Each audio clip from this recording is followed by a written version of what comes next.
지금 야권의 대선 주자 6명, 그 심상정 대표도 보이고요.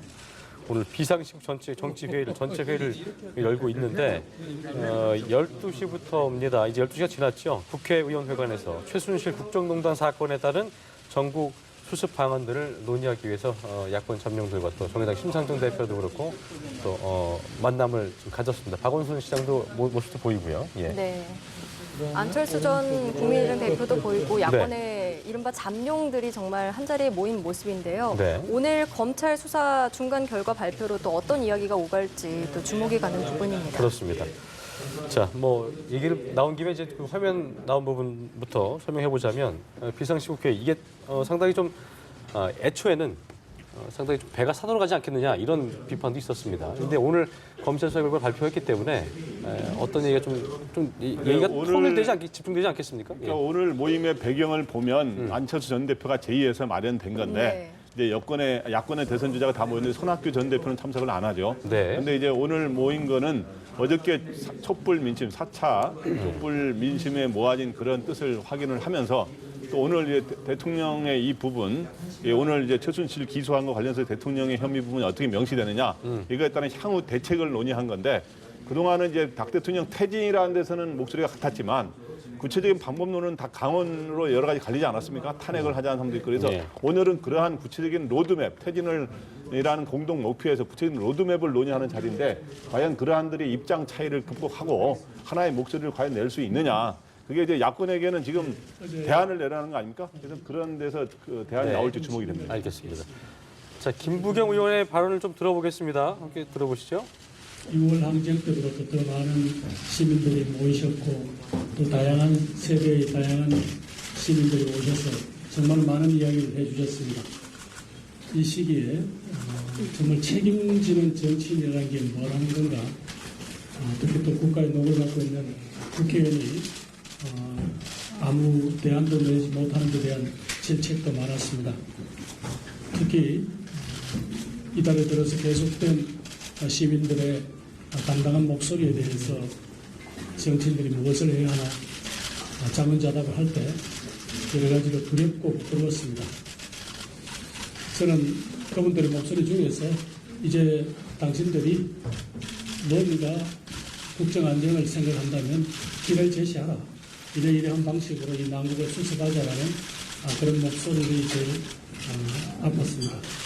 그래서 이제 정치권이 오늘 아마 이 모임도 그런 자리라고 생각이 됩니다만은 이제는 국민들에게 어떤 방법을 통해서 이 문제를 풀자, 권력에 대해서는 이런 국민의 요구를 수용하라.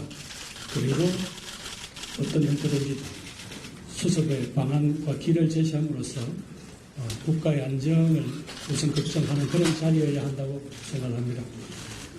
저는 그중에서 특히 정치권 중에서 지금 국회는 적어도 얼마 전에 대통령이 제시한 대로 적어도 국민들의 당당한 위임을 받을 수 있는 그런 총리, 이른바 책임 총리, 그리고 책임 총리가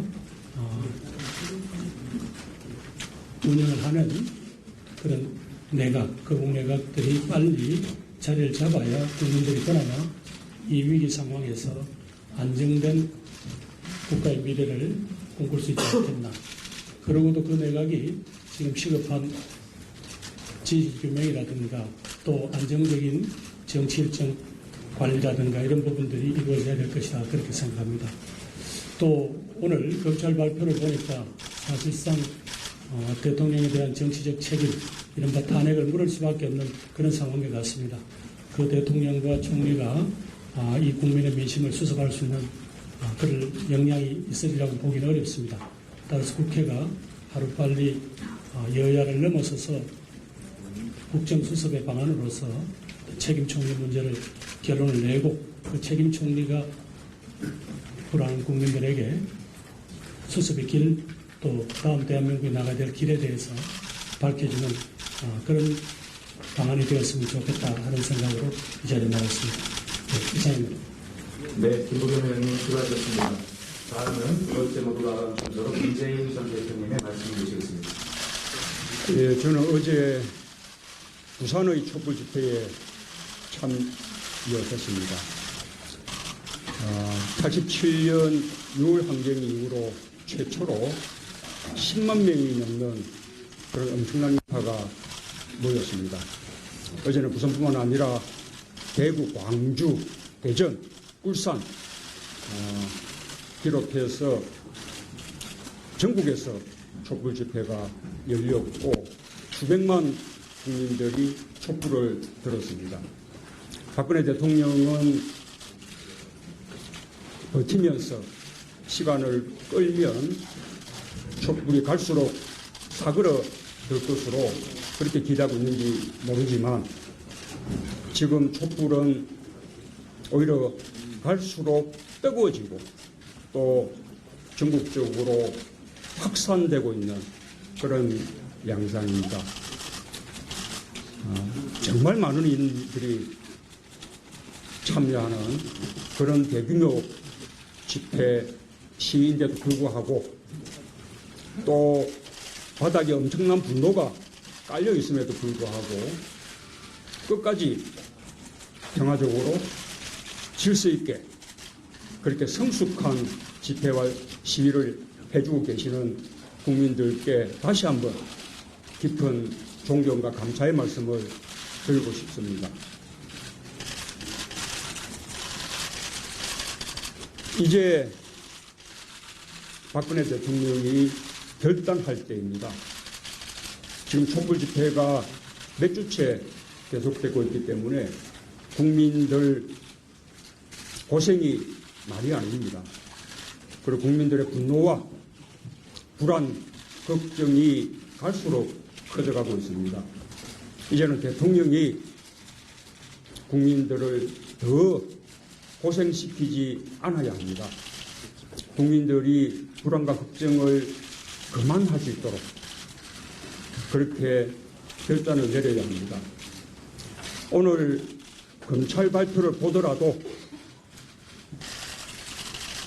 박근혜 대통령은 현직 대통령의 특권 때문에 형사소출을 당하지 않는 것뿐이지 구속될 만한 충분한 사유가 확인됐다라는 사실이 드러났습니다.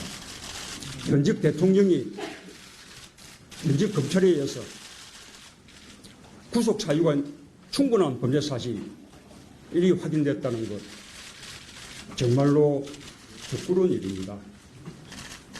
뿐만 아니라 대통령이 계속 버틸 경우 법적으로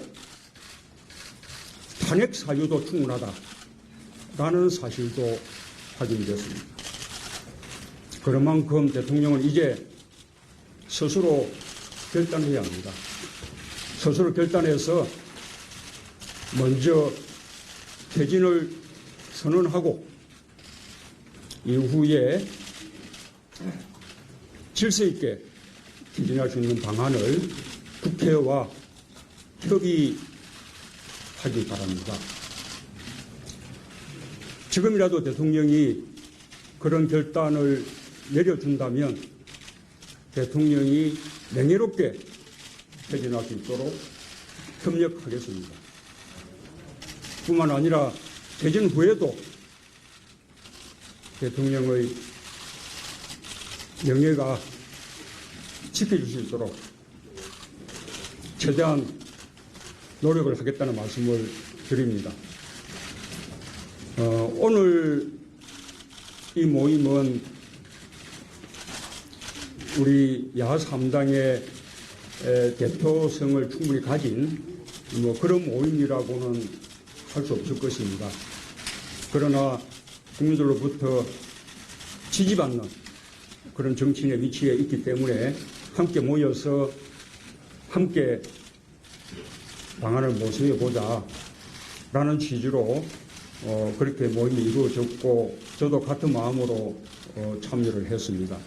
이 모임에서 국민들의 촛불 민심과 함께 하면서 그것을 정치적으로 실현할 수 있는 그런 로드맵에 대해서 충분히 논의하고 또 가능한 한 많은 합의가 이루어지기를 기대하겠습니다. 이상입니다. 네, 다음은 박원순 서울시장님의 모두 발언을 듣겠습니다. 네, 문재인, 안철수 전 대표를 비롯한 여야 야권의 대선 잠룡 6명이 국회에서 비상시국 정치회의를 열고 있고요. 조금 전에 보신 대로 김부겸 의원과 문재인 전 대표의 모두 발언 함께 보셨습니다.